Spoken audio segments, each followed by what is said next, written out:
Hello guys, Durga Puja আয়োজনের কিছু video তোমাদের সাথে শেয়ার করছি, যেটা আমাদের গ্রামের, আমাদের পাড়ার বালিয়া বিবেকানন্দ ক্লাব। এই ক্লাবে আমাদের দুর্গা ঠাকুর বানানো হয়। যে তো আর একটা কথা যেটা আমি বলবো, আমার এই চ্যানেলে একটা গুরুত্বপূর্ণ ভিডিও আসতে চলেছে, যেটা দুর্গা পুজোর সম্বন্ধে। তো তোমরা এই চ্যানেলটা সাবস্ক্রাইব করে রাখো যাতে ভিডিওটা মিস না যায়, আর বেল আইকনটা অল করে রাখিয়েন, যেটা নোটিফিকেশনটা তোমাদের কাছে পৌঁছায়। এই ভিডিওটাতে যতটা আমাদের দুর্গা ঠাকুরের কাজ হয়ে এসেছে ততটাই দেখানো হয়েছে।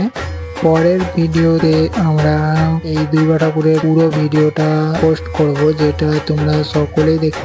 আর থ্যাংক ইউ ততক্ষণের জন্য, তোমরা এই ভিডিওটা পুরোটা দেখেন। তো দেখা হচ্ছে নেক্সট ভিডিওতে, ততক্ষণের জন্য থ্যাংক ইউ।